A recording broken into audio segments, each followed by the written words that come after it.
دلیل آ گئی. دعویٰ اس ٹائم پکا ہوتا ہے جب دعوے کی دلیل مضبوط ہوتی ہے. دعویٰ اس قدر پختہ ہوتا ہے جس قدر پختہ دلیل ہوتی ہے. گویا کہ اللہ کریم نے حضور علیہ السلام کو اپنے دعوے کا دلیل بنا کے دیا. حضور علیہ السلام نے ارشاد فرمایا من رآنی فقد رأى الحق، مجھے دیکھ لیا اس نے حق کو دیکھ لیا. اب آپ سوچئے مسجد میں بیٹھا ہوں میں، اگر میں تعریف کروں کہ مسجد خوبصورت ہے، اس کی ہر چیز ہر جگہ پر بڑی خوبصورت ہے، تو جس نے یہ مسجد بنائی ہے نا اس کا دل بڑا خوش ہوگا. گویا کہ مسجد نہیں بلکہ اس کی تعریف کی جا رہی ہے جو اس نے بنائی ہے. بڑا خوش ہو رہا ہوگا کہ یار میرے پیسے پورے ہو گئے، میں نے مسجد بنائی. اگر میں کہوں نہیں یہ ٹھیک نہیں، پلر یہاں نہیں، یہاں ہونا چاہیے تھا، یہاں نہیں، یہاں ہونا چاہیے تھا، اگر میں اس سے عیب نکالوں تو گویا کہ بنانے والے نے یا تو صحیح بنائی نہیں، یا تو پھر اس نے انصاف کے ساتھ اس کو بنایا نہیں، یا تو وہ خود عیب دار ہے. ایک ہی چیز ہے نا. لیکن اب سوچئے کہ حضور علیہ السلام کو کس نے بنایا؟ حضور علیہ السلام کو کس نے شان عطا فرمائی؟ حضور علیہ السلام کو کیا کیا عطا فرمایا؟ گویا کہ جو حضور علیہ السلام کی تعریف کر رہا ہے وہ سرکار کی تعریف کے ساتھ ساتھ خالق کائنات کی تعریف بیان کر رہا ہے، کیونکہ سر سے لے کے پاؤں تک تنویر ہی تنویر ہے. گفتگو سرکار کی، قرآن کی تفسیر ہے. ارے سوچتی تو ہوگی دنیا مصطفیٰ کو دیکھ کر وہ مصور کیسا ہوگا جس کی یہ تصویر ہے. ایسا خالق نے حضور علیہ السلام کو بنایا.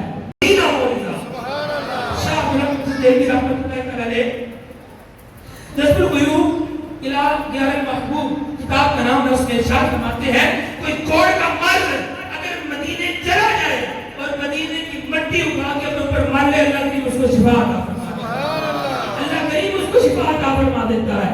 اللہ نے کیا حکم عطا فرمائے؟ حضرت قتادہ آتے ہیں، عرض کرتے ہیں یا رسول اللہ صلی اللہ تعالی علیہ وسلم آنکھ نکل گئی ہے تیر لگنے کے سبب، یا رسول اللہ میری آنکھ صحیح فرما دیں. حضور علیہ السلام نے ارشاد فرمایا، بخاری شریف کی روایت ہے، حضور نے ارشاد فرمایا قتادہ آنکھ چاہیے یا جنت چاہیے؟ سبحان اللہ. سونا بابو جنتوں کے سودے بنوا رہے ہیں. قتادہ آنکھ چاہیے یا جنت چاہیے؟ ہمارے علماء نے بڑی تائید تشریح بیان کی. گویا کہ حضرت قتادہ نے عرض کیا رسول اللہ صلی اللہ علیہ وسلم آپ کریم ہیں، کرم فرمائیے، جنت عطا فرما دیں، میں طالب ہوں، میری طلب پر میری آنکھ عطا فرما دیں. حضور علیہ السلام نے اپنا لعاب دہن اس آنکھ پر لگایا، اس کو اس کی جگہ پر رکھا. راوی کہتے ہیں کہ محسوس ہی نہیں ہوتا تھا کہ کون سی آنکھ خراب ہوئی. حضرت عتبہ جس محفل میں جائیں، جس جگہ جائیں، جس بازار سے گزریں، جس گلی سے گزریں، آپ کے بدن سے خوشبو کے ہلے نکلیں. آپ کی زوجہ ایک دن کہنے لگی اے عتبہ اچھی سے اچھی مہنگی سے مہنگی خوشبو استعمال کرتے ہیں، لیکن ہماری خوشبوئیں آپ کی خوشبو کے آگے ماند بڑھ جاتی ہیں، کتنا قیمتی عطر استعمال کرتے ہیں آپ؟ آپ فرمانے لگے واللہ میں ایسا کوئی قیمتی عطر استعمال نہیں کرتا. کہا کہ پھر آپ کے جسم سے یہ خوشبوئیں کیسی؟ آپ فرمانے لگے کہ ایک دن میں سرکار علیہ السلام کی بارگاہ میں حاضر ہوا، عرض کی یا رسول اللہ صلی اللہ علیہ وسلم جسم پر آپ لے نکل آئے ہیں. سرکار نے فرمایا عتبہ لیٹ جاؤ، ستر چھپا لو، باقی کپڑے اتار دو. آپ فرماتے ہیں میں نے قمیض اتاری، ستر ڈھانپا اور لیٹ گیا. حبیب کریم صلی اللہ علیہ وسلم نے اپنا لعاب دہن لگا کر میرے ایک ایک دانے پر لگایا. میں شفا یاب بھی ہو گیا. اس دن کے بعد کی خوشبو بھی بدن سے نہیں ہو. یہ خوشبو لعاب دہن کی خوشبو کیا شان عطا فرمائی. ایک صحابی آتے ہیں، دیکھیں بدن کے اندر ان کا بازو اتر جاتا ہے، ٹوٹ جاتا ہے، الگ ہو جاتا ہے. آتے ہیں یا رسول اللہ میرا بازو صحیح فرما دیجیے. سرکار علیہ السلام کو آپ پہ دھیان لگاتے ہیں, بازو کو بازو کی جگہ پر رکھتے ہیں. راوی کہتے ہیں کہ میں نے ان صحابی کو دیکھا جب وہ بزرگی کی حالت میں ہے, جب ان کا بزرگ ہوتا ہے تھوڑی نکاہت آتی ہے, لیکن وہ بازو جو حضور علیہ السلام کے دعا پہ دھان سے اٹھا ہوا تھا, وہ اس بزرگی کی حالت میں بھی جوانوں کی جوان کام کر رہا ہے. یہ میرے حبیب کریم کے دعا پہ دھان کی برکتیں ہیں. سوچئے حضور علیہ السلام کے پورے وجود میں کتنی برکت. تو جابر حضور علیہ السلام کی بارگاہ میں حاضر ہوتے ہیں, عرض کرتے ہیں یا رسول اللہ صلی اللہ علیہ وسلم, خندق کا موقع ہے, آقا تھوڑا سا کھانا تیار کیا ہے, 3-4 افراد کو ساتھ لیں اور میرے گھر تشریف لے آئیں کھانے میں. حضور علیہ السلام نے اعلان کیا, فرمایا خندق والوں چلو, جابر نے آج دعوت کی ہے. جابر گھبراتے ہیں, گھر جاتے ہیں, زوجہ سے کہتے ہیں, وہ گھبرایا ہوا. کیوں گھبرایا جابر؟ کہا میں نے سرکار کو دعوت دی تھی, سرکار علیہ السلام 1000 سے زائد صحابہ کو لے کے گھر آ رہے ہیں. کہا جابر آپ نے بتایا نہیں کہ یا رسول اللہ کھانا تھوڑا سا ہے. جابر فرمانے لگے میں نے عرض کی تھی یا رسول اللہ کھانا تھوڑا ہے. تو آپ کی زوجہ کہنے لگی یا جابر بس آپ کا کام تھا بتانا, اللہ کا رسول کبھی ہمیں رسوا نہیں فرمائے گا. آپ کے اندر میری زوجہ کے جملے نے مجھے اتنی راحت بخشی کہ میں ٹینشن فری ہو گیا. آپ فرماتے ہیں سرکار اسلام تشریف لائے. سرکار نے فرمایا جابر ہنڈیا کے ہنڈیا کے پاس لے گئے. حضور علیہ السلام نے ہنڈیا میں اپنا لعاب دھان شامل کرنا. میں جابر آٹا کدھر ہے, آٹے کے پاس تشریف لے گئے, آٹے میں اپنا لعاب دھان شامل فرما دیا. خود ہنڈیا بڑا جلوہ فرما ہوئے حضور علیہ السلام, اور فرمایا جابر 10 صحابہ کو بھیجتے گا. حضرت جابر 10 صحابہ کو بھیجتے گئے. حضور علیہ السلام ڈال کے دیتے جا رہے ہیں. 1000 سے زائد صحابہ کرام کو کھانا بھی کھلا دیا. حضور نے خود بھی کھا لیا, حضرت جابر نے بھی کھایا, حضرت جابر کی زوجہ نے بھی کھایا. محلہ نے تقسیم کیا. امام بخاری فرماتے ہیں تمام ہڈیوں کو اکٹھا کیا گیا. حضور علیہ السلام نے ان ہڈیوں پر اپنا دست مبارک پھیرا. بکری کا بچہ کان جھاڑتا ہوا کھڑا ہو گیا. حضرت جابر بکری کا بچہ گھر لے کر جاتے ہیں. زوجہ کہتی ہے جابر ہم نے تو بکری کا بچہ ذبح کر دیا تھا. جابر کہتے ہیں بالکل, حضور علیہ السلام نے کھانا تناول فرمایا, سب کو کھلایا, محلے میں تقسیم کیا, بکری کا بچہ زندہ کر کے ہمیں عطا بھی فرما دیا. حضور کی شان ہے, اللہ نے عطا فرمائی ہے. اس حبیب کا ہم ذکر کیوں نہ کریں, اس حبیب کے چرچے کیوں نہ کریں. حضور علیہ السلام کا نور, جس نور نے سب کو چمکایا. آدم علیہ السلام کو اسی نور نے چمکایا. ابراہیم علیہ السلام پر اگر آگ گلے گلزار ہوئی اسی نور کے صدقے ہوئی. ابراہیم علیہ السلام پر تو آگ گلے گلزار ہوئی. اسماعیل علیہ السلام کو اگر پتھر کاٹنے والی چھری کے نیچے محفوظ رکھا گیا اسی نور کی برکت سے رکھا گیا.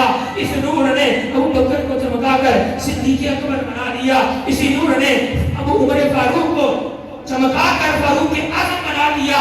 عثمان کو چمکا کر ذوالنورین بنا دیا. علی کو چمکا کر شیر خدا بنا دیا. عثمان علی حجویری کو تحتہ بنا دیا. عبد القادر کو غوث الاعظم بنا دیا. اسی نور نے احمد رضا کو اعلی حضرت بنا دیا. اس نور نے سب کو چمکایا. اعلی حضرت فرماتے ہیں چمک تجھ سے پاتے ہیں سب پانے والے, میرا دل بھی چمکا دے چمکانے والے. میں مجرم ہوا کا مجھے ساتھ لے لو کہ رستے میں ہیں جا بجا کھانے والے. اور آقا برستا نہیں دیکھ کر ابر رحمت بدوں پر بھی برسا دے برسانے والے.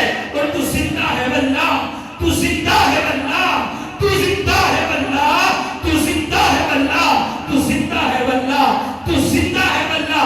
اعلیٰ حضرت نے اپنے اشعار کے اندر وہ عقیدہ بیان کیا, وہ عقیدہ بیان کیا جو قرآن سے بھی ثابت ہے, حدیث سے بھی ثابت ہے. آپ فرماتے ہیں تو زندہ ہے واللہ, تو زندہ ہے واللہ, میری چشم عالم سے چھپ جانے والے اور رہے گا یوں ہی ان کا چرچا رہے گا. بڑے خاک ہو جائیں جل جانے والے. حضور علیہ السلام کو اللہ کریم نے کیا شان عطا فرمائی. ابو جہل حضور علیہ السلام کا دشمن, اس نے یمن سے حبیب یمنی کو بلایا. اور بلا کر کہتا ہے اے حبیب دیکھو تمہارا بڑا اثر و رسوخ ہے مکے والوں پر. مکے والے کیا کر رہے ہیں کہ آباء و اجداد کا دین چھوڑ کر محمد کا دین قبول کرتے جا رہے ہیں. تم ان لوگوں کو سمجھاؤ. اور پھر حضور علیہ السلام کی شکایتیں لگانا شروع کر دی. ابھی بھی یمنی کہنے لگے کہ ابو جہل تم جن کی برائیاں کر رہے ہو ان کو میرے سامنے تو لاؤ یا مجھے ان کے سامنے لے جاؤ. نہ یہ کام نہیں کرنا. اگر تم ان کے سامنے گیا تو پھر تو تم ہمارے ہاتھ سے گیا. کیونکہ جو حضور کو دیکھتا ہے وہ حضور کا ہو کے رہ جاتا ہے. اس نے کہا کہ دیکھو میں بات ہی ایسے کروں گا تم کہتے نا وہ جادوگر ہے. میں بات ہی ایسی لایا ہوں ان کا جادو چلنا ہی نہیں. اچھا بڑا خوش ہوا. اس نے مکے والوں کو اکٹھا کیا. حضور علیہ السلام کو بلایا گیا. ابھی بھئی اپنی حضور علیہ السلام کی بارگاہ میں عرض کرتے ہیں. دو باتیں ہیں. ایک بات میرے دل کے اندر ہے نبی کے علاوہ جان کوئی نہیں سکتا. دوسرا جادو زمین پر چلتا ہے آسمان پر نہیں چلتا. اگر آپ واقعی اللہ کے نبی ہیں چاند کے جو ٹکڑے کر کے دکھائیں. حضور علیہ السلام نے چاند کی طرف اشارہ کیا. چاند کا نصیبہ چمکا. چاند تو کافی دیر سے منتظر تھا کہ کب حبیب کریم علیہ السلام کا اشارہ ہو میں اپنا سینہ چاک کروں. سرکار نے اشارہ کیا. چاند نے اپنا سینہ چاک کیا. ایک کی راز ادھر نظر آتا ہے ایک دوسری طرف نظر آتا ہے. حضور علیہ السلام حبیب یمنی کو دیکھتے ہیں فرماتے ہیں حبیب تیرے دل کے اندر جو بات ہے وہ بات بتا دوں. جو کام ہے وہ کام بھی کر دوں. حبیب یمنی عرض کرتے ہیں یا رسول اللہ صلی اللہ علیہ وسلم جو کام ہے وہی فرما دیں. حضور علیہ السلام ارشاد فرماتے ہیں سن حبیب یمنی جب تو گھر سے چلا تھا تیری ایک بیٹی ہے آنکھوں سے معذور ہے ہاتھ پاؤں سے معذور ہے.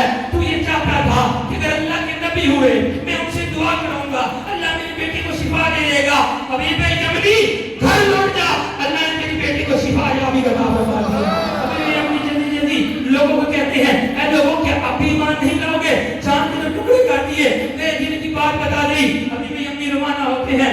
رات کا سفر طے کرتے ہیں. گھر جاتے ہیں دروازہ کھٹکھٹاتے ہیں. دروازہ کھلتا ہے تو کیا دیکھتے ہیں صحن کے اندر ایک خوبصورت بچی کھیل رہی ہے. بیوی سے کہتے ہیں یہ بچی کون ہے؟ کہنے لگی ابھی اپنی بیٹی کو نہیں پہچان رہے یہ تمہاری بیٹی ہے. بیٹی نے دیکھا ہاں اماں یہ کون ہے؟ کہا بیٹی یہ تیرا بابا ہے. بیٹی آئی باپ سے لپٹی. باپ غور سے دیکھ رہا ہے. بیٹی کہتی ابا کیا دیکھتے ہو؟ کہا کہ اتنی تبدیلی اتنی تبدیلی. بیٹی کہتی ابو میں تجھ سے زیادہ خوش نصیب ہوں. وہ کیسے؟ کہا میں تجھ سے زیادہ خوش بخت ہوں. کہا وہ کیسے؟ وہ کہتی ہے ابا تو مکے جاتا ہے وہاں جا کر مؤذن طلب کرتا ہے پھر ایمان لے کر آتا ہے. ابا میں لیتی ہوں. اماں کہتی ہے کہ بیٹی چاند تو ٹکڑے ہو گیا ہے میں کیا دیکھتی ہوں میری آنکھوں میں نور نور نور آتا ہے. پھر اس نور کے اندر ایک نور والا آتا ہے وہ مجھ پر دست شفقت رکھتا ہے مجھے کلمہ پڑھاتا ہے. میں صبح اٹھتی ہوں صحیح سلامت ہوتی ہوں میرے لوگوں پر کلمہ جاری ہوتا ہے.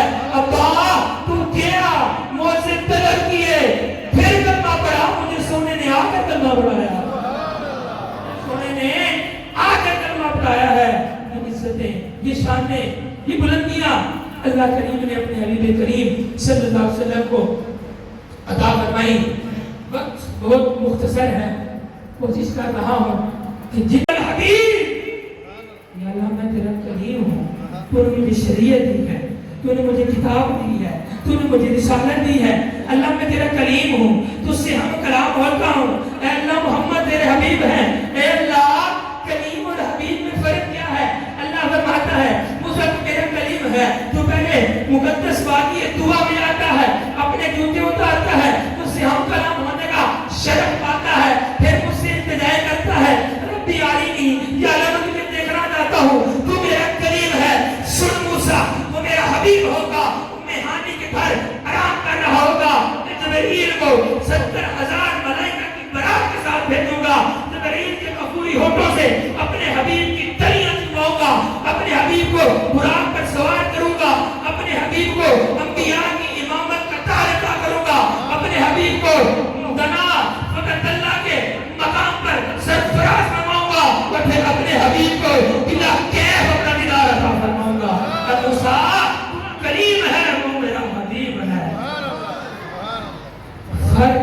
مطلوب و تعلیم کا دیکھے کوئی، قصہ دور و میراج سمجھے کوئی بے ہوش اور جلووں میں گم ہے کوئی، جس کو دیکھا کہ موسیٰ سے پوچھے کوئی، آنکھوں والوں کی ہمت پہ لاکھوں سلام۔ اللہ کریم ہمیں نبی کریم صلی اللہ تعالیٰ علیہ وسلم کا ذکر خیر کرتے رہنے کی توفیق عطا فرمائے۔ اللہ کریم ہمیں حضور علیہ السلام کا مخلص عاشق بنائے۔ اللہ کریم ہمارے سینوں میں عشق مصطفیٰ کی شمع کو روشن فرمائے رکھے۔ اللہ کریم ہمیں کبھی بھی حضور علیہ السلام کے بے وفاؤں میں داخل نہ کرے، ہمیشہ وفادار بنا کر رکھے۔ اللہ کریم کی بارگاہ میں دعا ہے، جو کچھ سنا اس کو دوسروں تک پہنچانے کی توفیق عطا فرمائے، ہمارے دلوں میں عشق مصطفیٰ کی شمع کو روشن فرمائے رکھے۔ وما علیہ الا البلاغ المبین۔